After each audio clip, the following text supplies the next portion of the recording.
Olá, eu sou a Jaque, professora de Biologia. Continuando o nosso conteúdo do primeiro bimestre, nós vamos falar sobre a bioquímica celular. Aqui nesse quadro a gente tem uma ideia dos principais componentes celulares, né? As substâncias orgânicas e inorgânicas que fazem parte dessa composição e que vão garantir o funcionamento adequado das células. As substâncias inorgânicas são aquelas que não apresentam carbono na sua constituição. É o caso da água e dos sais minerais. Carboidratos, lipídios, proteínas, enzimas, vitaminas e ácidos nucleicos são classificados como substâncias orgânicas, porque apresentam carbono na sua constituição. Nós vamos falar um pouquinho sobre cada um deles. Aqui nesse gráfico a gente tem uma ideia de qual a proporção desses elementos na constituição dos organismos.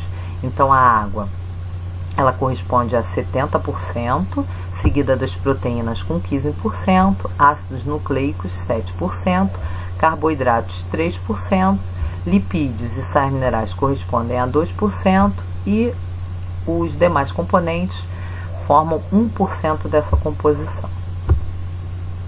Vamos começar a falar sobre a água, né, que é a substância que está em maior proporção. Ela corresponde a cerca de 75% do corpo dos seres vivos e é o meio para a ocorrência das reações químicas e também é fundamental para a sobrevivência dos seres vivos. Essa molécula, né, que está aqui representada, né, é formada por 2 átomos de hidrogênio e 1 átomo de oxigênio. É uma substância polar que tem uma série de características especiais, né? Ela tem coesão, adesão, capilaridade e que por isso vai ser tão importante para o funcionamento dos organismos. A gente consegue observar também que ela exerce diversas funções no organismo. Então ela tem um alto poder de dissolução, né, considerado solvente universal, porque é capaz de dissolver inúmeras substâncias, faz transporte de substâncias através das membranas celulares, ela permite a quebra de moléculas na sua presença, são reações que a gente chama de hidrólise, tem função termorreguladora, controlando a temperatura e a estabilidade das reações químicas, e também vai funcionar como amortecedor de choques mecânicos, né, em áreas como os olhos, o encéfalo, a medula, que são áreas mais sensíveis no nosso corpo.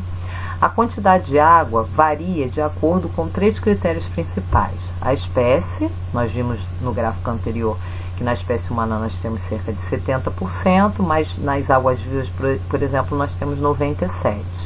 A idade, quanto mais jovem, maior a quantidade de água e de acordo com a atividade celular. Então, quanto maior o metabolismo da célula, mais água ela vai necessitar.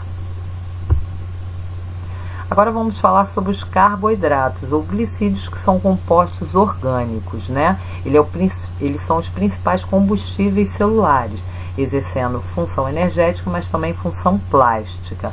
Então a glicose, né, tão famosa, é o principal açúcar da onde é extraído a energia que é utilizada pelos seres vivos para desempenhar suas atividades.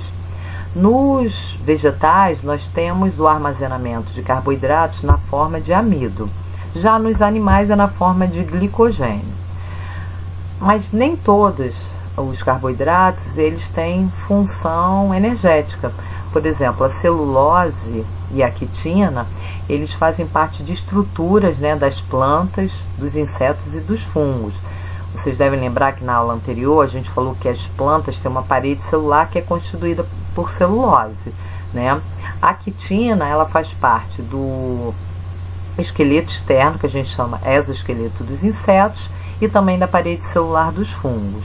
E os carboidratos também são importantes porque fazem parte da composição dos ácidos nucleicos.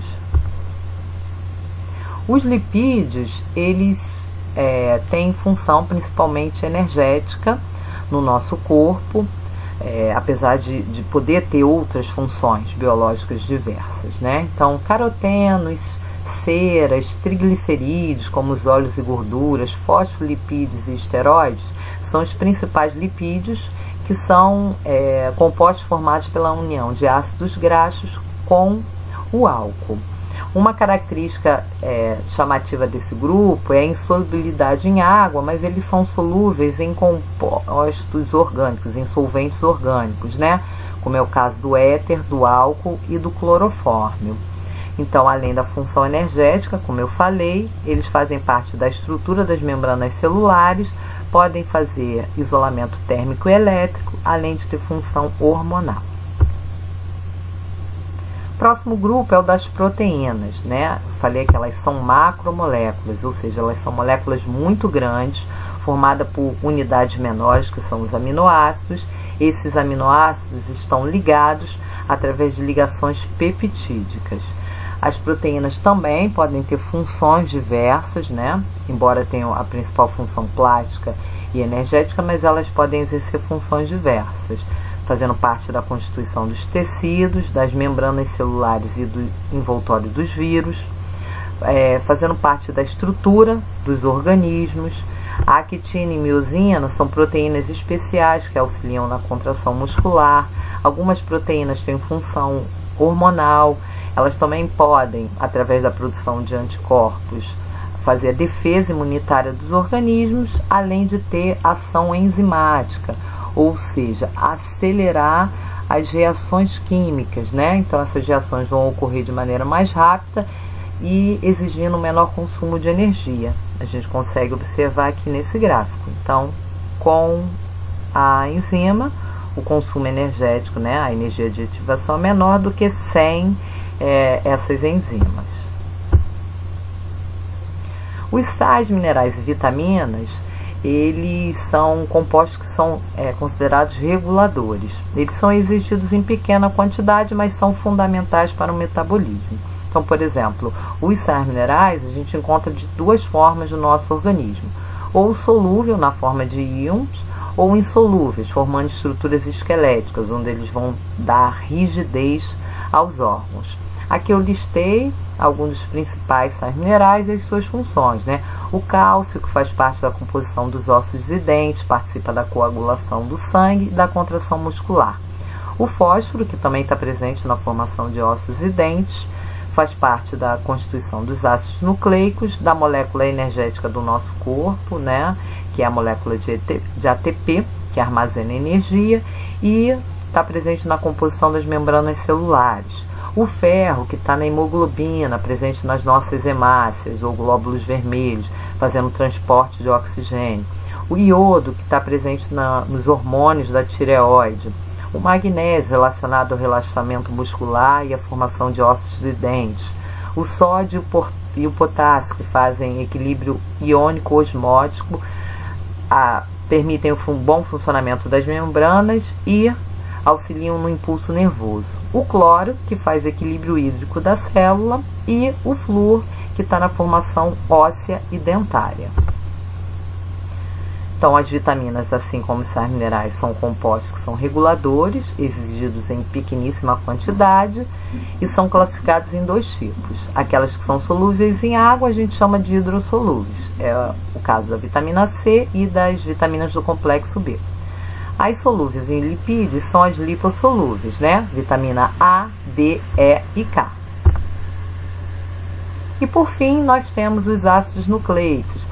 São também macromoléculas que são formadas por unidades menores, que são os nucleotídeos. Esses ácidos nucleicos estão relacionados ao comando e à coordenação das atividades celulares. Nós temos dois tipos, né? O DNA, que é o ácido desoxirribonucleico, que é o constituinte principal dos cromossomos, e o RNA, que está relacionado à síntese proteica, né? É o ácido ribonucleico. Aqui eu mostro que cada nucleotídeo é formado por três componentes. Um grupamento fosfato, uma pentose, que é um açúcar de 5 carbonos, e uma base nitrogenada. A pentose ela pode variar, né? É uma ribose no caso do RNA e é uma desoxirribose no caso do DNA. E também temos uma variação nas bases nitrogenadas, né? As famosas adenina, guanina, citosina, timina e uracila. Então, são consideradas púricas a adenina e a guanina, as pirimídicas, a timina, a citosina e a uracila. Não esqueçam que a adenina, guanina e citosina, elas estão presentes tanto no DNA quanto no RNA. A timina, ela só ocorre no DNA e a uracila somente no RNA. Então, Até breve para o conteúdo do segundo bimestre.